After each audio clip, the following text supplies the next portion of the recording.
नमस्कार बंधू आणि भगिनींनो, मी डॉक्टर राम हराळ, मूळव्याध व पोटाच्या आजारांचा तज्ञ। तर बंधूंनो, आजच्या या व्हिडिओमध्ये आपण बघणार आहोत की आयुर्वेदाचं जगप्रसिद्ध जे असलेलं जे औषध आहे ते म्हणजे त्रिफळा।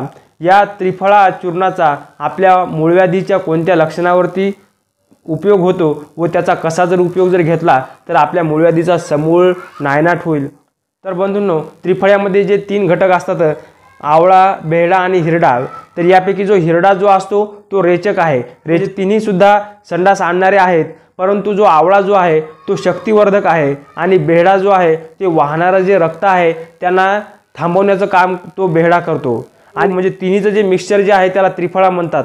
तिन्हीचा जो गुणधर्म जो तयार होतो तो मूळव्याधीमध्ये जर आपल्याला जर रक्तस्राव जर होत असेल तर तो रक्तस्राव कमी करण्यासाठी त्रिफळाचा उपयोग होतो। व त्याचप्रमाणे जर का मूळव्याधीमध्ये जर संडासच्या ठिकाणी जर का सूज असेल तर त्या सूजकरता सुद्धा या त्रिफळाचा उपयोग होतो। तर बंधूंनो, असा हा त्रिफळाचा आपल्या मूळव्याधीवरती फायदा आहे। त्रिफळा हा फक्त मूळव्याधीवरतीच एकट्याच आजारावरती काम करत नाही, तर त्रिफळा अनेक छोट्या मोठ्या आजारांवरती, पोटाच्या आजारावरती काम करतो।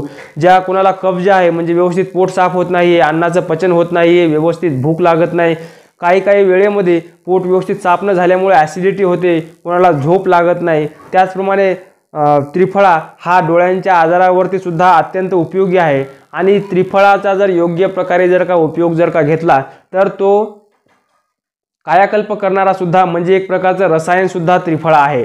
तर या ठिकाणी आपण मुख्य जो विषय आहे आपला की मूळव्याधीवरती त्रिफळाचा उपयोग कसा करायचा, तर मूळव्याधीसाठी काही लोक फक्त संध्याकाळी त्रिफळा घेतात, म्हणजे त्यांना असं वाटतं की सकाळी आपले व्यवस्थित पोट साफ झालं म्हणजे सगळी समस्या सुटेल, परंतु ते सुद्धा ठीक आहे। परंतु ज्यांना हायपर मूळव्याध झालेली आहे, ज्यांना प्रचंड वेदना होतात मूळव्याधीमुळे, संडास अशी घासून येते, संडासचा खडा येतो, त्यांनी त्रिफळाचा कसा उपयोग घ्यायचा तर व्हिडिओ शेवटपर्यंत बघा, आपल्याला नक्कीच माहिती पडेल।